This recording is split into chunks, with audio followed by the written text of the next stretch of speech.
$86 million, Chris.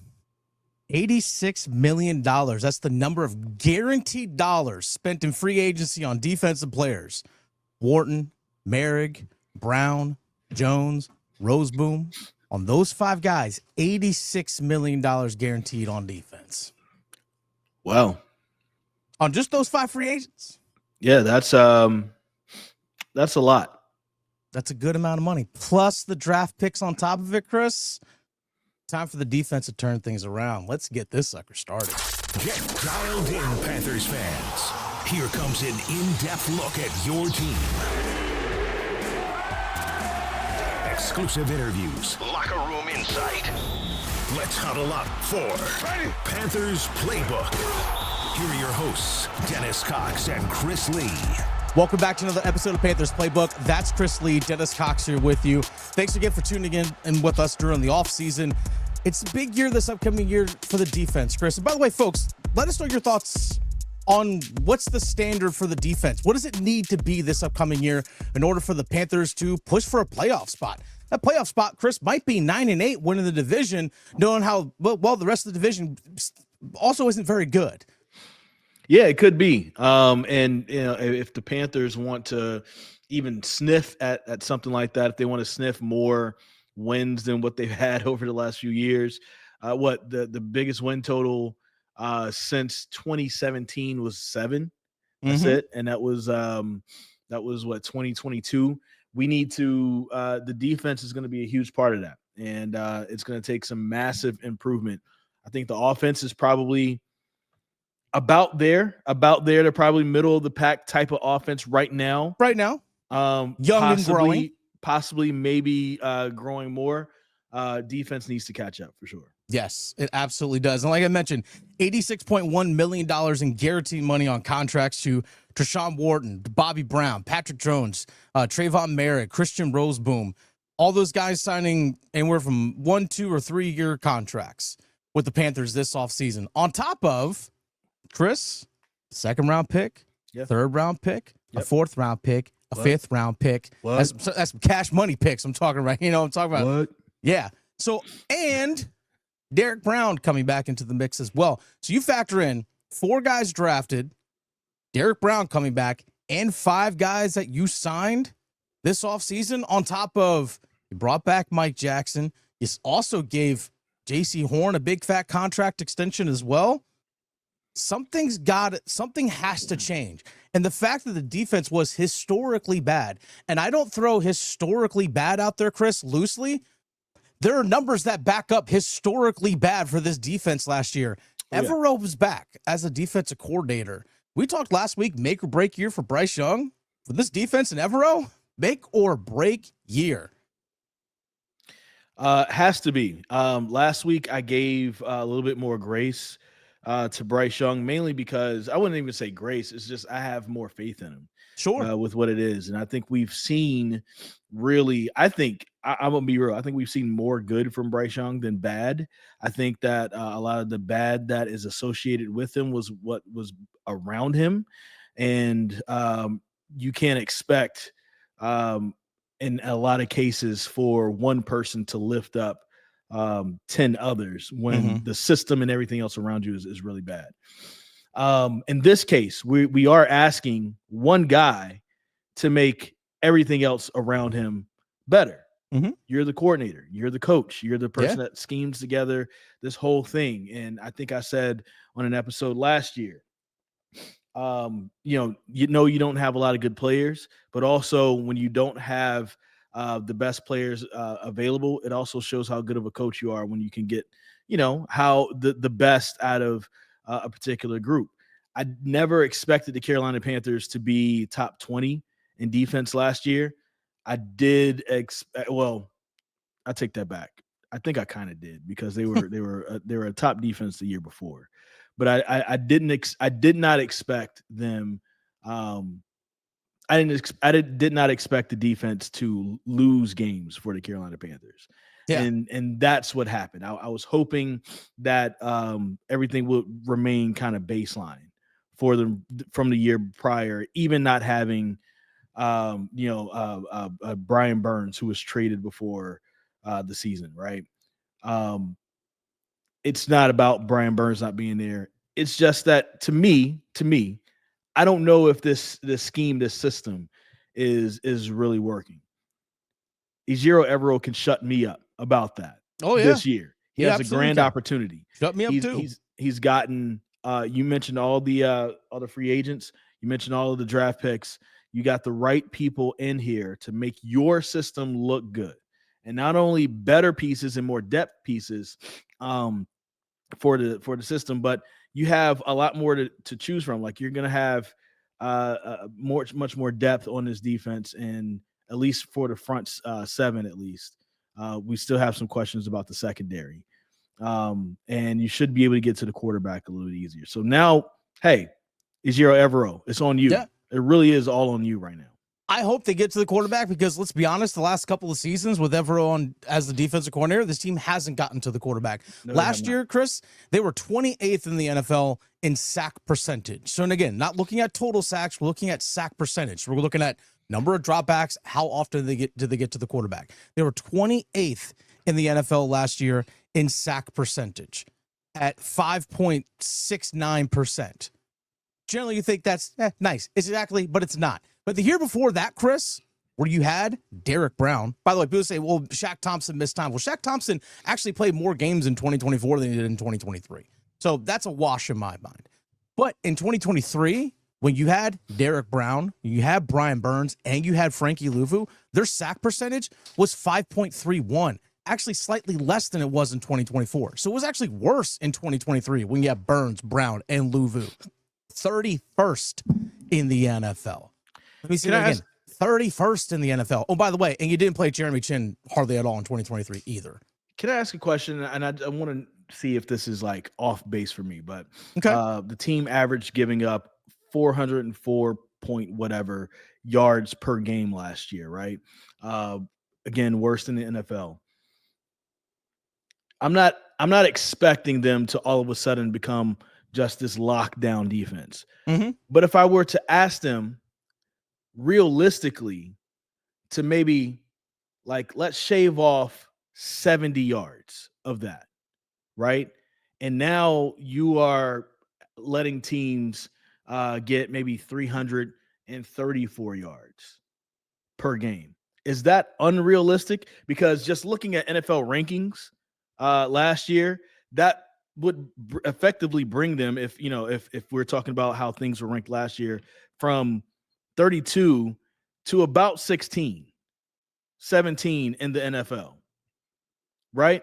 Is that unrealistic for something for me to expect from them, especially seeing that a lot of those yards, 179 or so per game, came on the ground? Yeah. So I'm essentially really only asking you to not allow 179 yards on the ground, maybe get it down around close to 100, and we good. And you're literally maybe a top half defense or right there in the middle of the pack.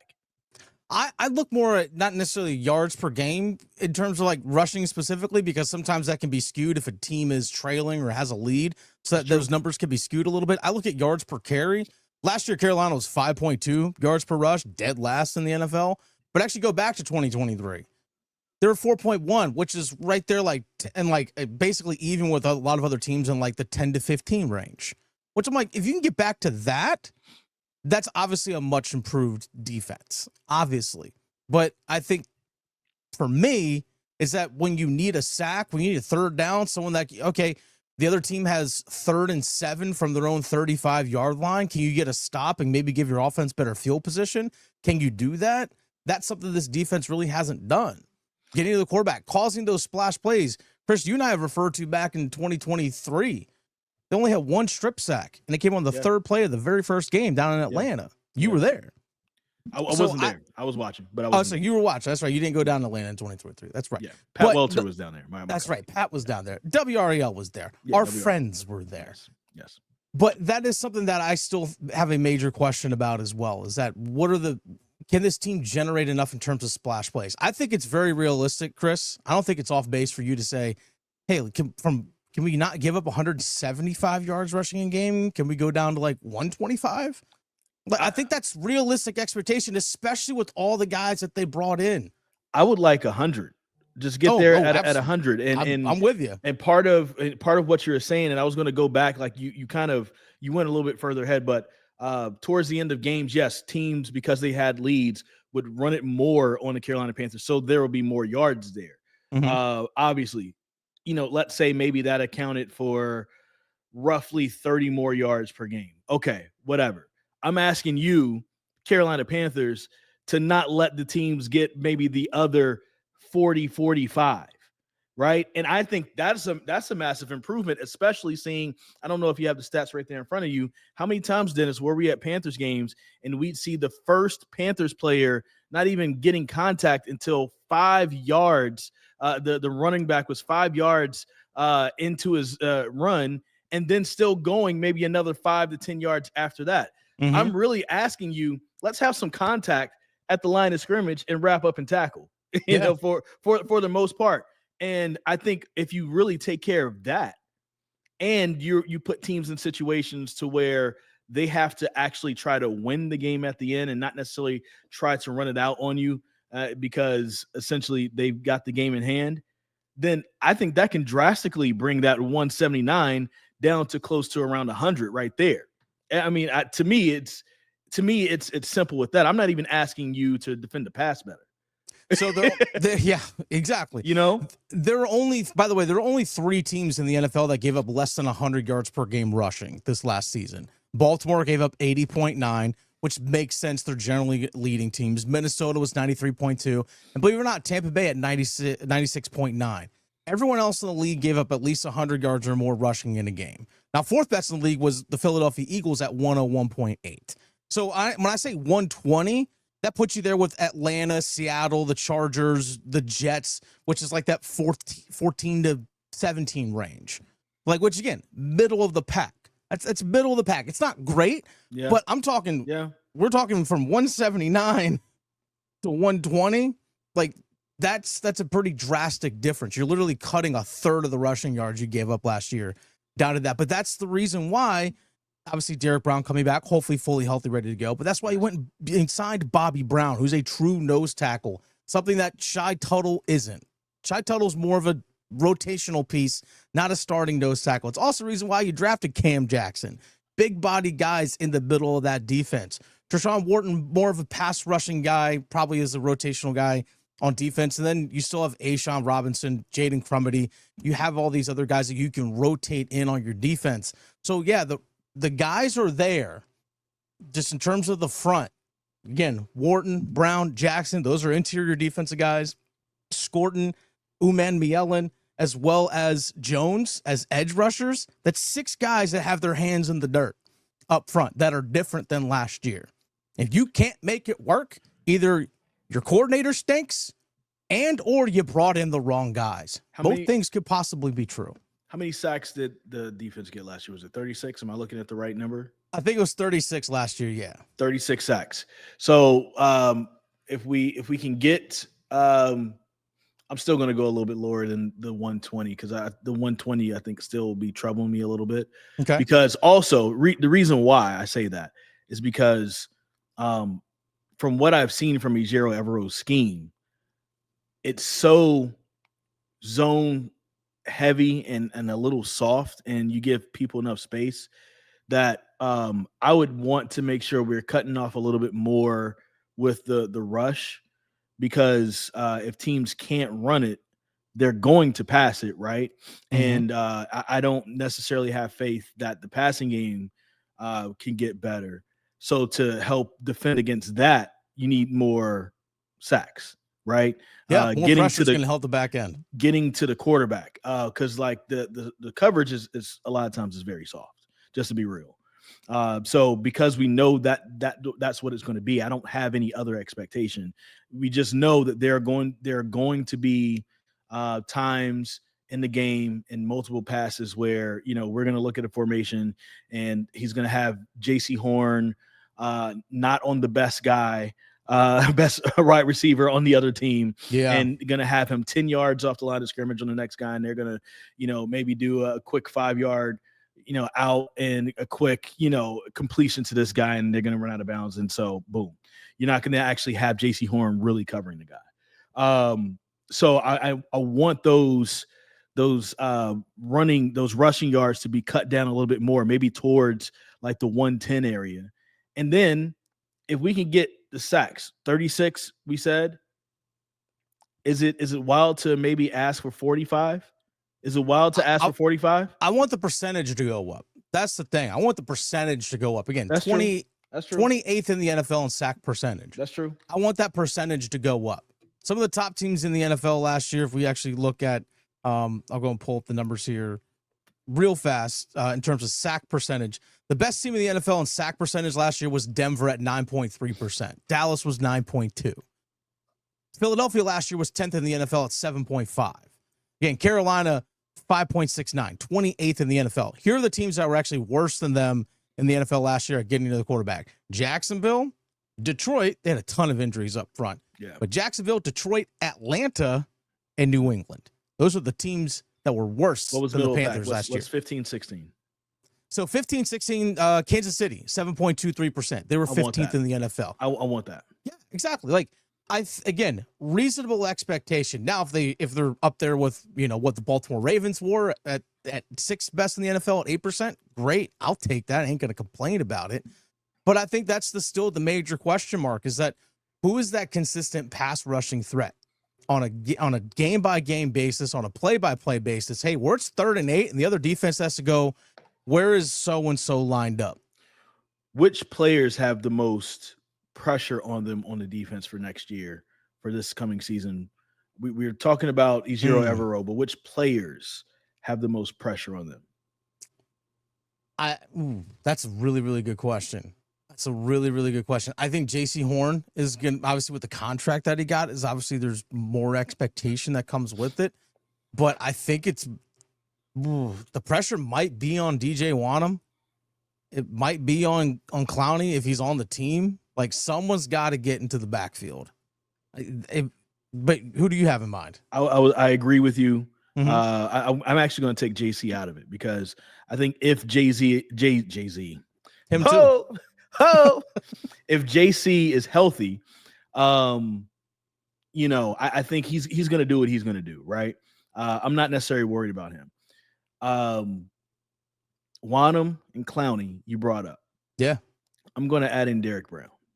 Okay. That's and fair. I'm also going to add in Josie Jewell. Mm. Reason why I put in Josie Jewell is because before, even though Shaq Thompson didn't play the entire season, there is at least a veteran on this team that had been with this team that he could still look up to, talk to, and when he's injured, still somebody he can go to kind of still be that locker room leader of the linebacking core. It's now all yours, Josie. Like, it's his now, and those guys are going to be very much so important behind this new defensive line front, right? Derrick Brown, because not necessarily because I don't believe in him, but because him and his group and his leadership is what's going to help determine whether or not the Panthers are going to be good at stopping that run. Yeah. And then Wanham and Clowney, because, for obvious reasons, for what we stated before, it shouldn't be all on Umanmielen and Patrick Jones, who's going to be on his first year with the team, and for Nick Scourton to, the pressure shouldn't be on those guys to get to the quarterback. Mm-hmm. We would like for those guys to do that, and we would like for the 2nd and 3rd round picks to live up to their picks, right? Get it. Those guys, hope y'all both get at least 2 or 3 this year to look good. Hopefully a lot more, but at least 2 or 3. It's really going to be on Wanham and Clowney, if Clowney is even on the team. And those are going to be the guys where, if at the end of the year, if the Panthers are still, I would say 25th or worse in the NFL, are we going to be pointing to those guys as the reason why? Yeah. Big time question. I that's the thing that scares me about this upcoming season.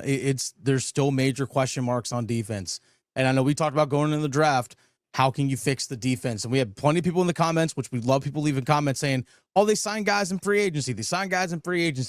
There's still question marks. I still have questions about coverage when it comes to the safeties. They signed a lot of guys in free agency last year. Yeah, remember how excited we were about A'Shawn Robinson? Did y'all forget about that? Yeah.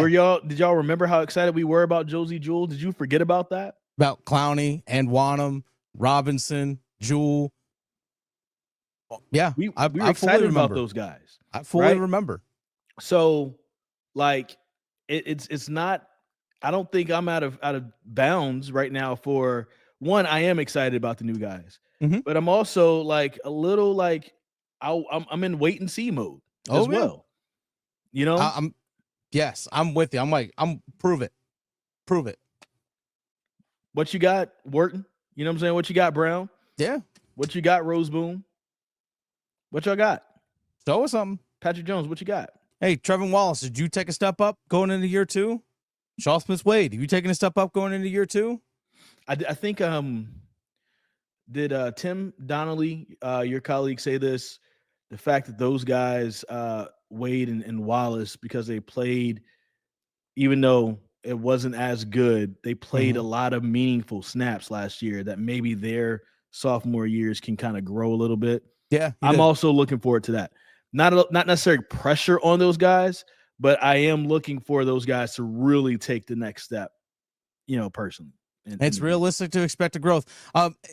Again, leave your thoughts in the comments. Again, major questions when it comes to this defense. And, there's more by all accounts on paper, there's more depth added. There are more pieces added.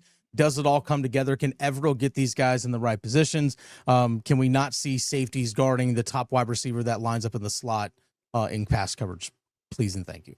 I want to end on this. One of the things we talked about with Evero last year that frustrated me, we saw it when Mike Evans played against Carolina at Bank of America Stadium, when CeeDee Lamb did the same thing playing at Bank of America Stadium. Those guys lined up in the slot. Normally, people think those guys are going to be X receivers or somebody lined up outside. They lined up in the slot, and they got matched up with guys like Jordan Fuller and Xavier Woods. And guess what? Those guys ate. Those guys cooked. Gashed. Yeah. I was like, but JC Horn's not on these guys. That's the kind of thing that we want to see improve. Yeah. That's the kind of thing that we want to see different. Yes. There's a lot leaning on a defense. Like, if you look at what the Panthers did on the offensive side in the draft, those guys are stepping into a lot better of a situation than their defensive counterparts, right? Defensive teammates, I should say. They're stepping on a side of the ball that more than likely will have a lot of the same coaches and the same play caller next in 2026. We don't know when it comes down to, what's going on with the Carolina Panthers. If they have on a defense, if they have another horrible year, Evero is clearly going to be out because it'll be 2 years really bad underneath him. And 3 years, actually. This will be the third year. Yeah. He's in the last year of his contract too. Right. It would have been 3 years. And the Panthers front office has signed guys over the last 2 off seasons and drafted guys specifically for this system. Specifically for this system. If it doesn't work, hey, no more excuses this year. Can't go far without a good defense. Simple as that. Thank you all. We'll keep having the content for you guys coming on throughout the entire offseason. I know guys are running around in shorts and T-shirts and OTAs and all that good stuff right now, and everyone looks good. But we'll keep having content for you guys. Again, leave your thoughts in the comments and also subscribe while you're at it. We appreciate you. Chris, I appreciate you. We'll see you guys. We'll see you guys next time.